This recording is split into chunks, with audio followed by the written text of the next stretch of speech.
Yan, wala na siyang halak. Walang secondary. Blower at power na.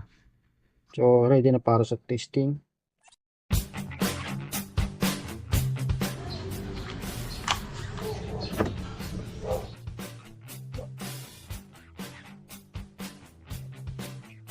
Walang power.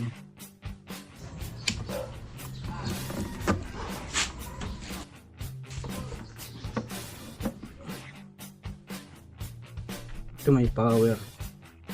May power siya. Ito itong blower.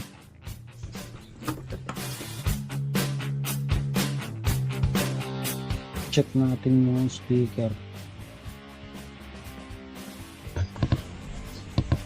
Okay yung mid, yung high. Okay naman. Itong kabila. Times 1 lang daw.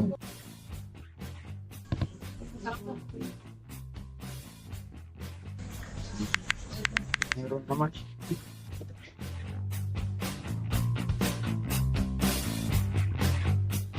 Okay, naka-plug in yung ating dalawang easy cord. Naka-plug in yung dalawa. Test natin. Kasi kanina guys, mayroon tong isa. Mayroong power kanina pag testing ko. Ngayon wala na. Yan mayroon siyang 230. Ito ganun din. Ayan testing natin parehas dito.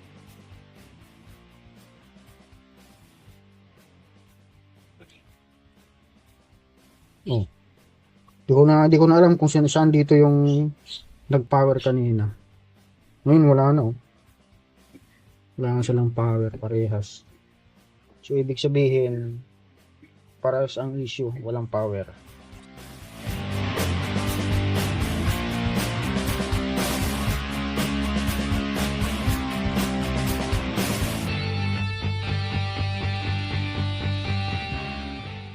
Okay, inauna ko muna yung isa guys, yung nandito. At ayun, kalas na. So, kinalasan natin at ito yung mga nakalas natin dyan. Okay, so ito yung pinaka power supply at pinaka main amp. Yan. Ito yung sa mid, ito yung sa high. Ito yung supply para sa mid, ito naman supply para sa high. Kasi bali separate siya. Siyempre, primary nandito. Hindi naman putok yung fuse. Nilinis ko muna yung board na yan. Okay, so test muna natin yung secondary kung may short. So, nandito yung secondary, tsaka to. Ito yung capacitor na yan. Tsaka ito. So, sama na rin to. Test natin. Siyempre, times 1 lang.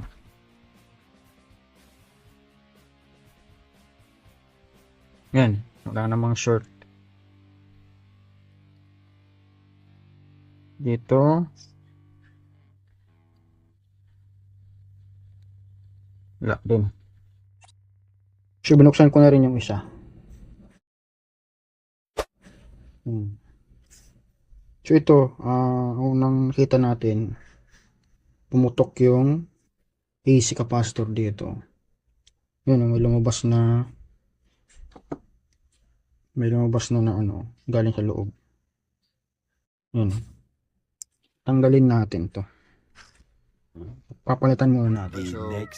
So balikan natin to ginagawa natin. So kahapon first aid lang yung ginawa natin. Kalas, siyempre linis at testing. Kung first aid kumbaga. So ito na guys, update lang tayo. Ito yung una kong binuksan. So ginawa ko dito, nilinis lang natin to. Tapos tinanggal ko tong capacitor muna. Tapos nilinis natin yung board, pinaka driver section nya, itong primary, pati yung PWM IC nya. So hininang ko muna yung lahat ng parts dito sa may primary. Habang nakatanggal yung capacitor, siyempre nilinisan. Tinanggal ko rin yung mga siyempre, yung mga pasta na nakadikit dyan para makita natin yung pyesa. Saka natin hininang. Ito lang muna ikabit natin. Ang target natin dyan ay mag-on yung power indicator na yun. Kita ba? Yan ang target ng tawag mo. Oo, mag-on yan. Kabit na rin natin yung blower para sa indicator din or sa para ma-testing din natin na muna yung input. Okay, so testing natin. Naka-power on na yung diretso. Okay, plug in. Ayun. Ayun, ang ikot na blower at power na. Okay. Gumana siya. Okay, so assemble muna natin to.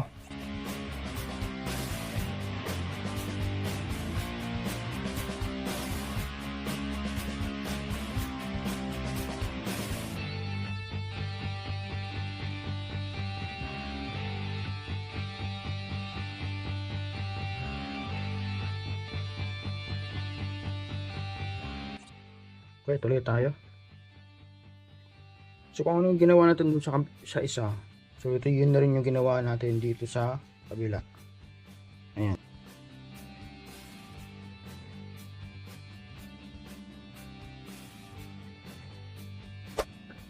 Yan. So as usual, tinanggal natin yung capacitor, yung mga pasta na nakaharang, tapos hinang-hinang ko. At siyempre, nilinis na rin natin. Lagyan na rin natin ng temporary power cord para i-testing natin. At yung capacitor pala, balik muna natin. Okay, so yan, nakabit natin yung capacitor. So ito, pinalitan na natin yung ispatan natin dito na sira na AC capacitor. Okay, so testing natin. Tignan natin kung magkaroon ng 31 volts yung secondary at 18 volts something. Yan, abangan natin dito. Okay, plug in. Oops, lang dikit. Okay, plug in. Yun. So ito wala. Ito wala talaga. O, diba? Pero dito sa primary may 300 na 292. Okay, ito talaga yung may issue.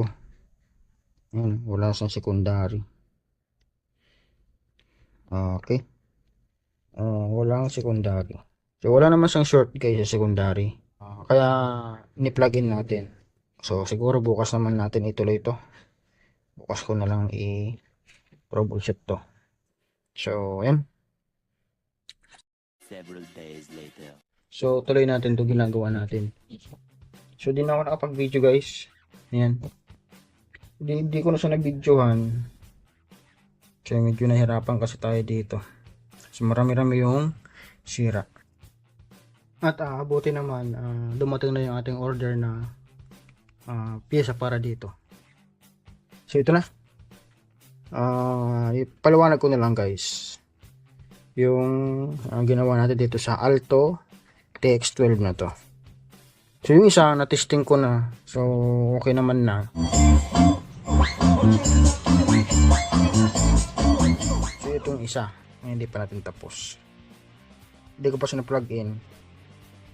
Nagpalit pa lang tayo ng mga sira dyan at yung mga na-detect nating pyesa. So ito siya. Ayan. So ito yung mga napalitan natin. Yung mga napalitan natin. At ito yung pinaka mainboard. Tapos ko na lang sa screen yung kanyang picture. Baka kasi hindi ganong capture sa camera natin. So ito yung portion na to, ito yung primary. So yan siya. So yun yung ginawa natin dyan. So yun yung mga napalitan natin. Yan kita nyo naman mga nakapang na. So may mga napalitan tayo dyan na hindi na sa SMD type ang kinabit natin. Kasi wala tayong available at mahirapan pa tayo maghanap. Pero mas okay yan kasi mas matatibay. Okay, so yan. Ilabit muna natin yung mga supply, yung ilan sa wirings niya. So yan sa 220, sa fan, tsaka yung sa supply ng input section. So yan na. So abangan muna natin yung supply sa secondary nitong papuntang input section. Okay, double check muna nga pala natin yung resistance sa secondary or sa primary pala. Yung dito na sa capacitor. Siyempre dapat hindi yan shorted.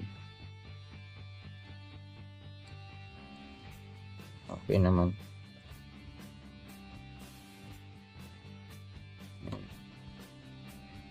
Series kasi ang capacitor dyan. Ayan. Okay naman. Sa secondary,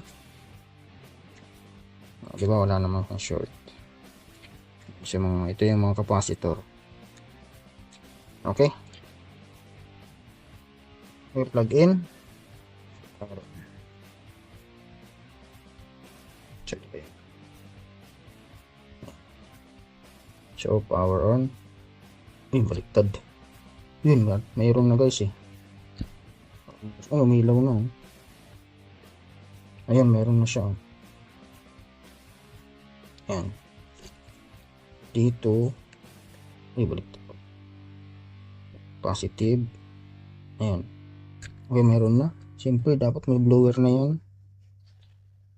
Natin. Ayan, mayroon ng blower at may power na. Ayan, may power na. Okay.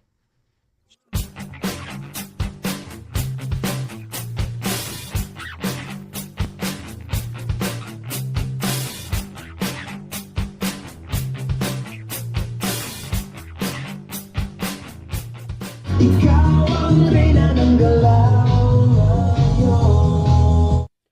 Okay. So, yan guys. Hindi ko na naobserbahan ito kagabi kasi ang gabi na, maingay na tayo sa kapitbahay.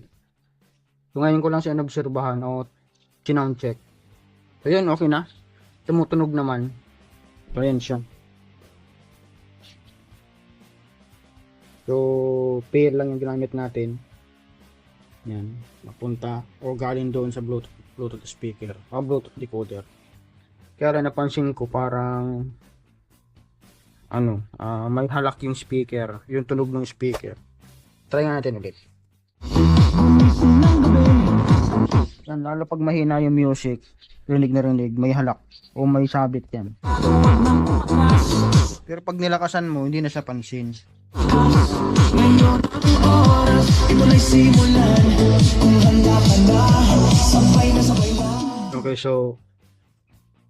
Okay, so double check na lang natin yung speaker, baka may dumi.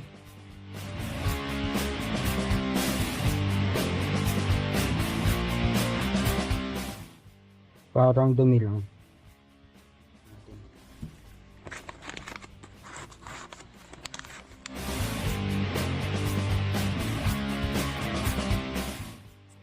Subukan nga natin.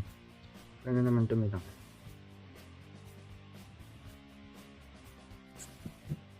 Yan. Okay, volume.